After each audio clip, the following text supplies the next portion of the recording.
Welcome to our podcast. This is Friends on Fire. I'm Mike. I'm a lifelong devotee of financial independence. I even wrote a book about it. And I'm Maggie, a newer convert, but just as passionate, especially on the intersection of minimalism and financial independence. We're one and the same. We are two like-minded friends who believe that talking about money with your friends and family opens the door to financial well-being. The Friends on Fire podcast is about dispelling myths, building financial acumen, and sharing your financial independence journey with the people you care about. This is Friends on Fire. Hey, Mike. Hey, Maggie. This is a pretty exciting episode. Do you know why? I don't know why.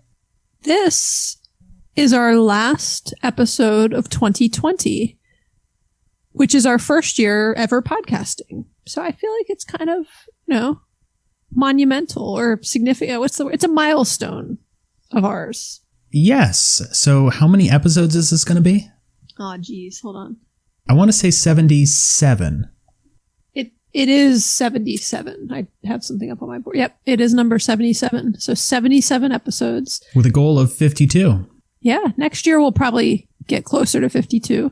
This is the bonus episode we're airing the last week of the year. So we hope this is a topic that will help you stay on track throughout 2021. So we wanted to give it to you a few days early and not make you wait until January for it. And a little end of year gift from us to you. Because I don't know about you guys, but when I take some time off, especially around the holidays, I love setting up checklists, ticking things off that I want to get done around the house, planning for the next year. It just seems like it's a good time to get in that mindset. What's funny, Mike, is at first I thought you were being sarcastic. Then I thought you were being serious. Then I was like, nope, serious, sarcastic. I think I ended with thinking you're being serious. I am being serious. Okay, Why would you? I love a good checklist during vacation. I like to get my life organized during vacation times. No. Let me. I don't do it on all vacations. It's just at the end of the year, I become very checklist oriented, especially when it comes to future planning checklists. Yes, you're right. It is a great time to capitalize on that feeling between, wrapping up what has been a very unusual 2020 for most people, regardless of how you were impacted. It was an odd year. And, using that energy and, whatever good, bad energy you have and pushing it into improvements for the year ahead is, a great way to spend some time reflecting and segueing into 2021, a new year. So before we get into the checklist episode, there's two things I want to do. One, I wanted to read some more positive feedback, which I know will make you feel good. But the other is I wanted to already give an update on my 2021 goals. Yeah. By the way, if it happens in 2020, you can't count it towards 2021. No. You'll understand why. I know. You're not going to. Yeah, I got you. It's a technicality. So one of my goals was to buy 2 new investment properties in the U.S. The day after recording that episode, I found a place. It hasn't even aired yet. But between even recording it and airing it, right? Right. Yeah. So the day after recording that episode, found a place on Zillow. Liz, my business partner, went to go visit it. We put in an offer that day. It was accepted. We are doing our inspection tomorrow morning. So we are under contract. We are going to buy this place. That was a quick closing. So did you find it yourself on Zillow, or do you have a realtor that's helping you? Well, we do have a realtor, and she's fantastic. Her name's Shannon. And she listens to the podcast. So hi, Shannon. Oh, nice. But yeah, this just popped up on Zillow because I look in this area. We've kind of narrowed down specifically what part of Atlanta we're looking in. So it popped up, and just like the first one, went by the next day, put in an offer, got accepted. And do you have some sort of a specific setting of, because I noticed that house when you sent me the address, it had been on the market for 2 days. So it had just been listed. Are you purposely looking at ones that have just been listed? No, I just look very frequently. I'm looking in a very specific part of the city. And so I have my little Zillow window on that area, and I see when stuff pops up in the price range. Yeah, well, congrats, and you'll close in 2021, so it will formally count towards your 2021 goal. Already checking that box. 2, I know you said was like an aggressive number for next year, but that you're off to a good start considering, I don't know when you're closing, but probably in the first month of the year, you'll have that goal halfway knocked out. That's right. Congrats. Thank you. That was a fun update. Let's read some fan mail. I like when you call it fan mail, Mike. Well, you started calling it fan mail, and I like that term, so. Didn't even know I was calling it that. All right, so we're both going to read one. This one Yeah, let's read them at the same time. You go. It'll be like a mashup. That's a terrible idea. So this one came through email. It's from Abigail. Hello, Mike and Maggie. Love the podcast. I've caught up. No. Just thought it'd be fun if we really tried to both read them. You go first. No, I won't be able to do it. I'm not that good. I'm just messing with you. Go ahead. All right. My husband and I just listened to your latest episode on value-based spending and investing. Although my husband wasn't super keen to listen, and in parentheses, I'm the fire nerd, he was pleasantly surprised and really got into the investing portion. I don't think either of us fully understood what would be talked about, and you guys covered so much. I love the different insights and perspectives. Thanks for another great episode. And this reminds me, one of our very early listeners is a good friend of mine named Lisa, and her husband is a detective in Chicago, like tough guy. You know, doesn't seem like the podcast listening type of guy, but she gave him one episode early on, and now he listens to it all the time, and he subscribes to one podcast. That's it. It's Friends on Fire. Wow, that's impressive. Yeah. I love how she starts out with, my husband, like he didn't really want to listen, but he got into it. Right. Like, great. We love people to force their spouses or partners to listen to podcasts. It's how relationships grow. Exactly. All right, Okay, Maggie, here's your another turn. one. This was a DM I got on Instagram last week. Love the podcast. I've caught up on all 74 episodes the last month or so, and I didn't realize I was completely caught up until now when I went to play another. Super disappointing. Episode 59 had me screaming when I realized I had just missed signing up for a DC FSA, which is dependent care FSA, and saving myself $1,000 plus a year. I called 3 people right away to ask if they knew that this was a thing, and they didn't either. Looking forward to all of the future context, in quotes, which I love because he's really listening. Yeah. Because I love that he made a joke about how Kate Flanders said that what Mike thinks is my rambling is actually just me adding context. So I love lots her of great positive spin context. on that. It's great. I got a lot of context to add. And that's a really good segue into our episode because this listener missed a certain deadline, and we've developed a checklist to help people avoid that issue. What a nicely unplanned segue into the topic, Mike. I love it. Mm-hmm. Yeah, So- our segues are great. Our general shows are a little weak sometimes.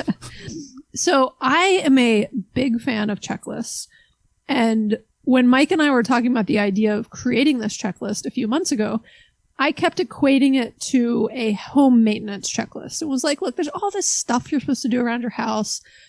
You generally could figure it out on your own, and you probably know it. You do some of it. You forget to do some of it, like change your air filters, cut the ivy around trees, turn your water on and off in freezing seasons. Just, all of this different stuff that you should remember to do to properly maintain and take care of your home, which is a really important asset.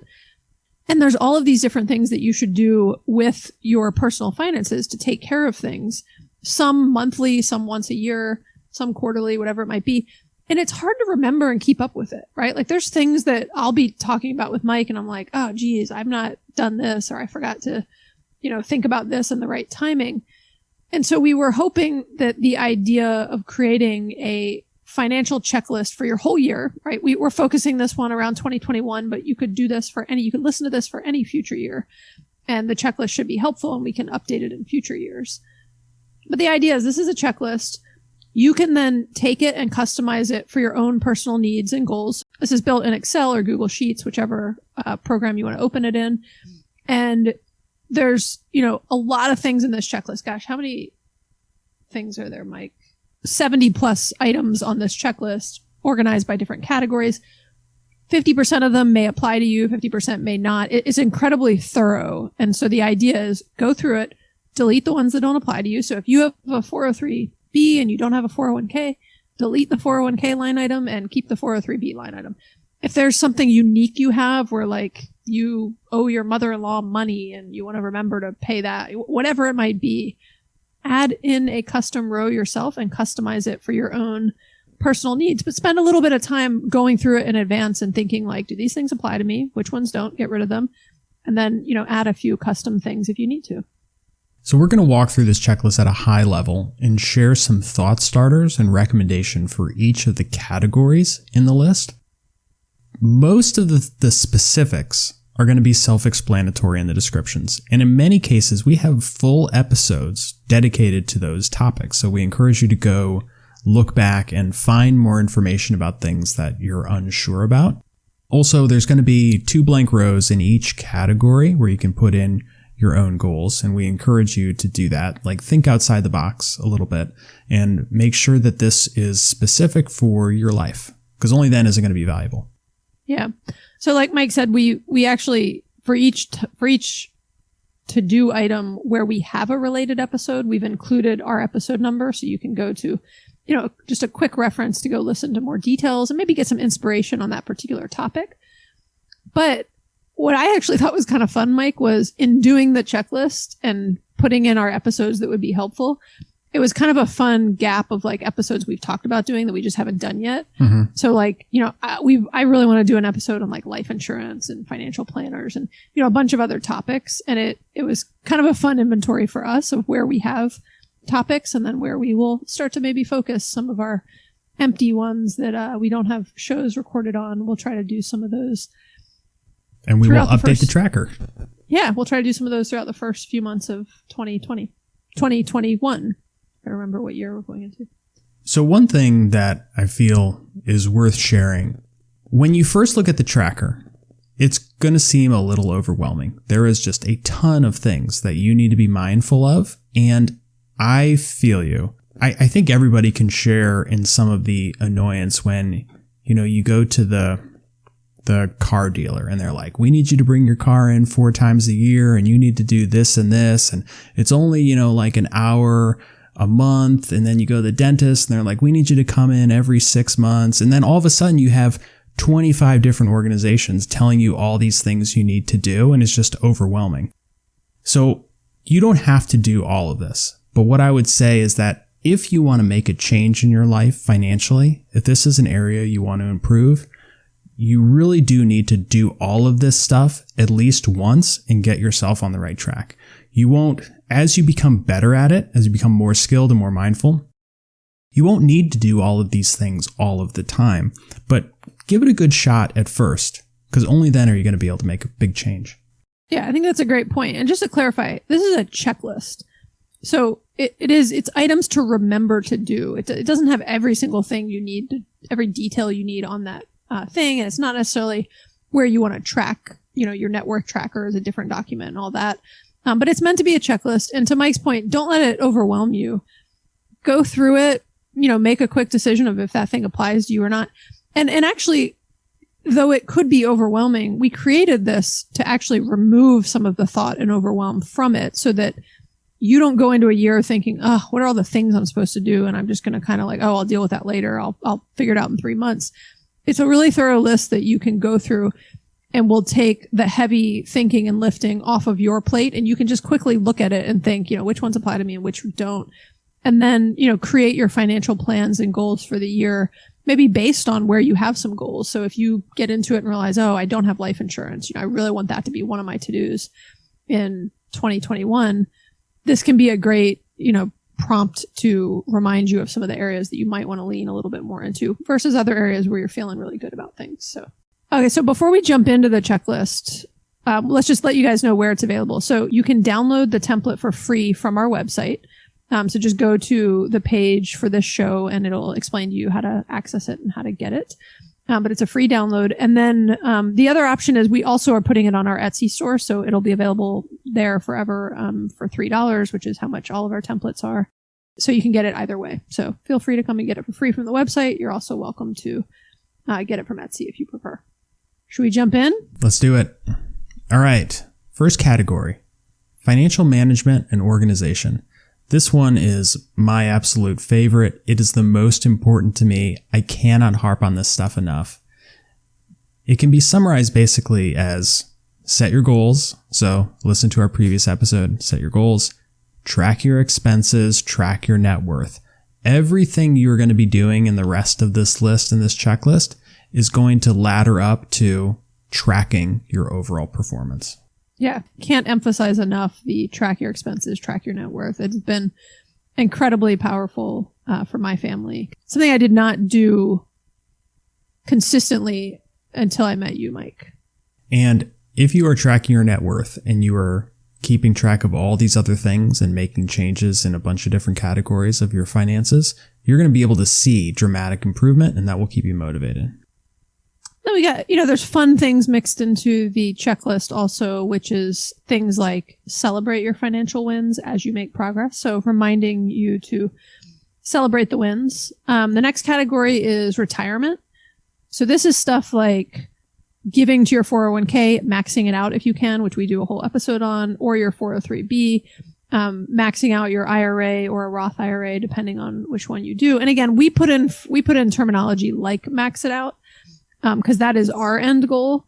But certainly if you're not in a position to be able to max it out, obviously, do the max that you're able to do.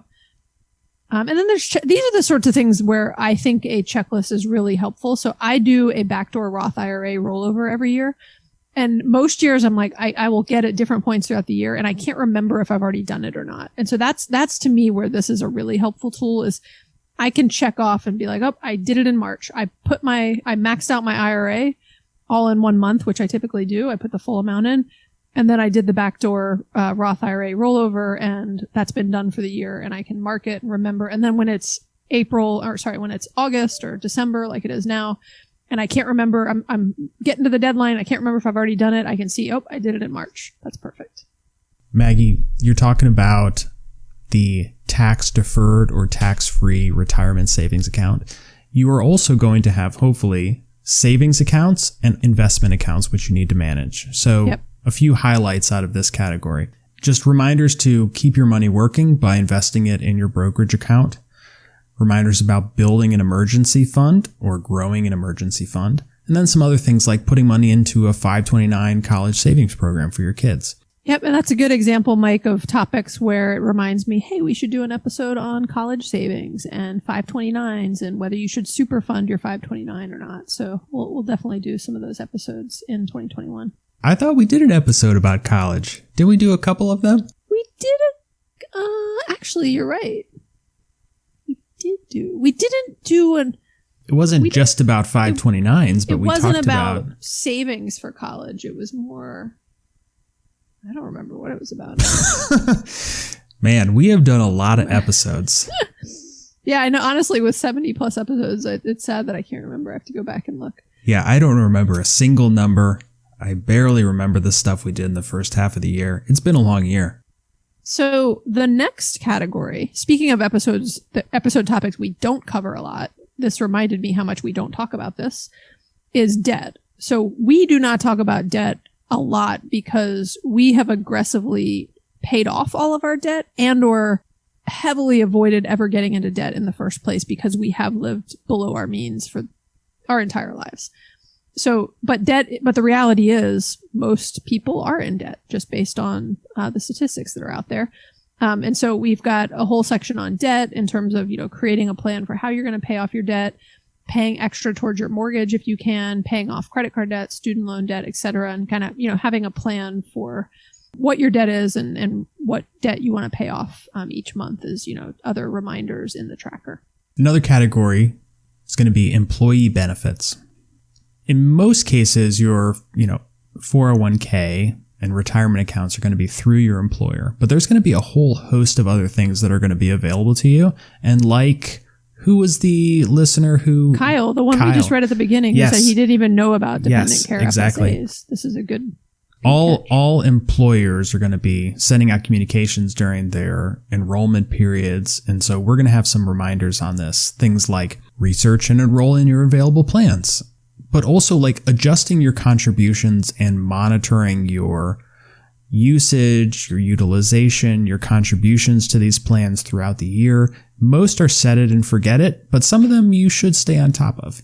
And then other things like claiming your dependent care FSA dollars or your flexible spending account dollars throughout the year. So the next category is cutting your expenses. So this is one where, there's reminders like sitting down with your partner or spouse to review your expense tracker, actually see where your money's going. Because step 1 is to track your expenses. Step 2 is to actually review it and discuss it and, make decisions based on what you're seeing from that data. We've got other reminders in there like calling your utilities to discuss discounts or renegotiate, or as we've both done, and I'm sure many people have, threatening to leave, but not actually really wanting to leave, and seeing what offers they throw at you. Calling your different insurance providers to renegotiate or to research the different prices that are out there. I recently changed my life insurance and saved $500 a year just a month or two ago. That's awesome. Just from switching over to USAA and getting like the exact same term and policy. This is one where some reminders are going to be really helpful for you. And once you see the success of just checking your expense tracker and monitoring your improvement, making some cuts, calling for discounts, you will be able to recognize the opportunities throughout the year without needing a reminder. And so this is one of those things where do it for the first year, and then I think it's just going to become part of your general awareness, and you'll be able to do this without thinking about it. I remember around the time when we first met, I started tracking my expenses at your request. I think that was like your requirement, as you were like, I need you to start tracking your expenses, and then we'll discuss it at the end of the month. You were like, we can't be friends unless you're willing to commit to this. That sounds about right. That's not exactly how it went.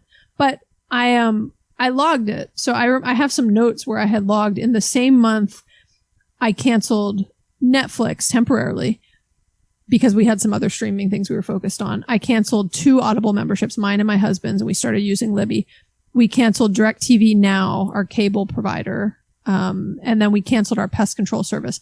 And I just use that as an example of like in 1 month, I saved, pretty sure all those things added up to $1,000 plus a year for sure. That's great. So yeah, it's crazy. Just, a few things that you really, I don't miss any of that stuff, So it's interesting how much, if you really start tracking and looking at your expenses, how many things you can let go of that really don't give you day-to-day happiness and value. And look, if it does give you day-to-day happiness and value, we're not suggesting you cut it. So there's a whole category on cutting your expenses. Mike, you want to hit up the next one? Credit and credit card management. We've talked about on a few different episodes, but things like checking your credit score, freezing your credit reports, reviewing your credit card benefits, and just kind of like general credit card maintenance are things that are not going to be top of mind and you definitely need a reminder about, but they're really important. They're also really easy. So we've outlined some of these to keep you on track for the year. So the next category is wills and estate management more broadly. Which so we definitely did an episode about. I was just going to say, this is one where we did an episode. We interviewed Elaine and she went through, all the different things from, healthcare directives to powers of attorney, to life insurance, to wills and estate planning and the importance of it. And so this has, all those reminders around purchasing life insurance if you don't already have it. To be clear, we would never recommend whole life insurance. We would always only recommend term life insurance. That's a good example. Like I'm so passionate about that topic. We've got to do. You talk about it all the time. I talk about it all the time. I tease that we're going to do an episode and we never do. So we definitely will do an episode on life insurance soon. But there's a lot of great reminders of things that you should do to really, just get that aspect of your life in order. Because if something were to happen to you, all of these things, they're not about you, they're about your family, right? They're about making sure that your family is set up for success if something were to happen to you. And so it is really important to plan for it. And, again, God forbid, like you don't want any of that stuff to actually happen. Obviously, it makes me sleep better at night knowing that I've got all that stuff in order if something were to happen. Speaking of death, let's talk about the other unavoidable thing, taxes. We have this in the tracker as well, and it's really about just staying on top of when are taxes due and then backing out from that when you need to start getting all your paperwork collected, when you need to start prepping your tax filing. By the way, I really enjoy doing my own taxes. People find that weird, but I like the process of it. It's something I look forward to. Is that weird? You enjoy doing a lot of things that people find weird, but Yeah, true. I will admit, you convinced us to do our own taxes. Another thing that you somehow convinced my husband to do that he didn't want to do. But in the end, he was like, Mike was right. My cell phone bill is cheaper. I should do my own taxes.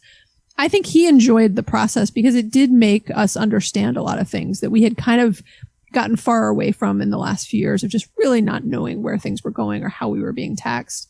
And we used to do ours a while back, but it had been a while that we had been using an accountant. And yeah, we did ours. I did recently get a bill from the IRS where I owed them like $100. So we clearly messed something up, but IRS will fix it. They'll tell you if you owe them money. If your bill was only $100, that's not too bad. Yeah, it was a small issue.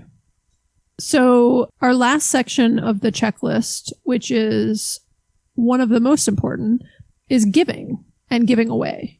So this is things like making charitable gifts, making sure that it's top of mind. So you may really care about these things, but you get busy. And so having a checklist reminds you like, hey, am I giving to the causes that I care about? Have I given anything lately? And then I think the other one that we've got some friendly reminders in there for is to also get rid of stuff, right? Because we believe and have found a lot of value in having less stuff heavily. It can improve your life and just simplify and, reduce a lot of the complexity and overwhelm. And it starts to create a better relationship with money and the value of things also, I think, personally. I couldn't agree more. So that's it. That is an overview of what's in the checklist, just to give you a sense of the types of things that you should be thinking about. And, one call out I'd tell everybody is if there's other things that you think we've missed here, we'd love to hear from you. We certainly can update this in real time. So if there's things that we've not thought of that you think would be important to have on a checklist like this that are, relevant to the average person or, some group of people out there, we would love to hear from you and we'd love to add to this and improve it over time. So definitely shoot us an email or send us a message on Instagram or whatever you'd prefer. All right. Should we do our 3 key takeaways, Maggie?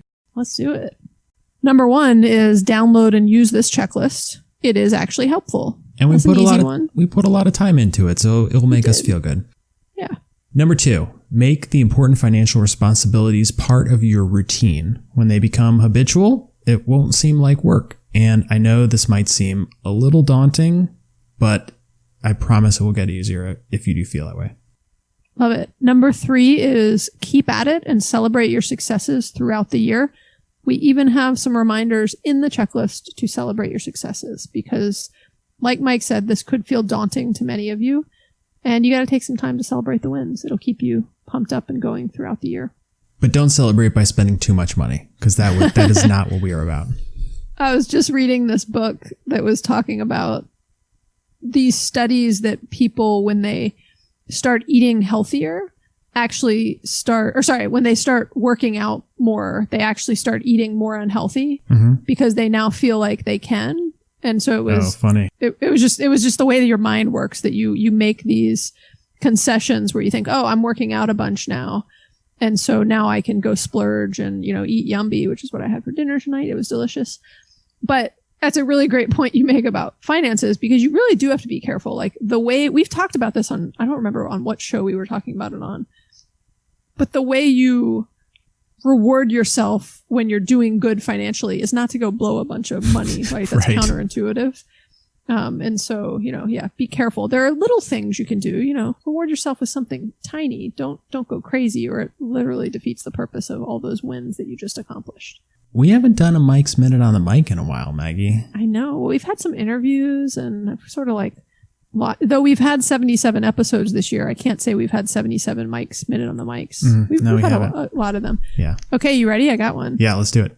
What did you get your wife for Christmas this year? So you'll appreciate this. Well, I got her a Starbucks Christmas blend that she really likes. I get it for her every year. It's one of these recurring gifts. Wait, I think I made the reference that that's called grocery shopping, but keep going. No. This is expensive coffee. It only shows up 1 week out of the year at Starbucks, so I need to go make a special trip. She likes it. That's marketing, to be clear, right? You know that the fact that it only shows up it's the same.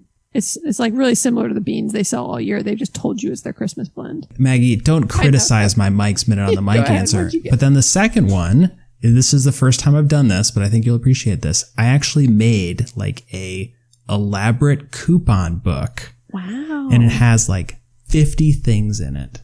Actually, I'm talking kind of loud. She's outside. She might hear me. So I made this elaborate coupon book. I like kind of bound it with wrapping paper that I glued on top. It's very pretty. It has like little perforated edges you can cut out. And there's a whole bunch of things. There's like a trip to Charleston and then like other stuff that she likes, including, and then just basic things like a few hours where I'll take the kids whenever she wants and I'll like leave the house, like kind of like nice stuff. That's all she wants, a coupon for you to leave the house. Yes, exactly. Which is indicative of 2020. Like, please just leave for 2 hours. Yeah, but it's like a whole thing. There's a whole bunch. I think she's going to like it. I would like a coupon book from you. Like Excel help. I'll tell you all the coupons I'd like Excel help, investment allocation advice, just answering my stupid questions, being 5 minutes late to a podcast recording, just all sorts of things that I need from you. All right, you give me anyways, but you can yes, when I see you next, I will give you the second the Friends on Mike's Fire minute on the coupon mic. Coupons or coupons? Coupons. I grew up saying coupons too. I just said coupons accidentally and it sounded weird, but I said coupon. Now I'm not even sure how I say. Oh gosh. Yeah. Okay. Thanks for your 60-second answer with me intermixing. Yeah, you were criticizing and then interjected how you wanted to make it about you, and then you started talking about what gifts you wanted. I did. I turned it into where's my coupon? Coupon. Where's my coops? Nope. Okay. You gonna ask me what I got my husband for Christmas? Sure, tell me. Nothing. We don't exchange Christmas presents. Really? Yeah, we're minimalists, man. We really don't. We haven't exchanged. We don't do like birthday presents. We haven't done gifts in a long time. I kind of like it. I mean, you could have like consumables or coupons. I mean, there are things you could do that would be nice. We do, to be clear, we do very nice things for each other very frequently. We just don't exchange holiday presents. We really don't exchange presents. Again, we like do things for each other throughout the year. We were going to do massages. I guess that was but that wasn't even, I don't know. We don't actually do gifts. Now I feel like I should make him a coupon book. But. You should. Listen, I do nice things for my wife throughout the year too. It doesn't like mean it's like not like we don't ever give each other gifts, but we don't like wrap up and put something like under the tree for each other. It can be a little fun to give little things. Yeah. I don't disagree with you. I was more just saying like we just don't. We do stuff for the kids, obviously. I have an idea. I will give you the Friends on Fire coupon book, which has like Excel help and investment allocation stuff. Yeah. And you can re-gift that to Greg. Oh, that's a good idea. I like it. Okay. Well, now that I only have like 24 hours if I were to, get my act together and actually give my husband a Christmas present. I give him presents every day. My presence is basically like a present. I'm sure that is not always true. Could be. That was a nice episode. Hey, this is like our New Year's Eve party, Mike. Is it? This is like, can we get some sound effects? Some like, make the ball dropping, some sort of like fireworks. Ooh, put some fireworks sound effects in here. Seriously. Okay. I'll work on it. I'll get some better ones than that. Okay. But if those don't work out.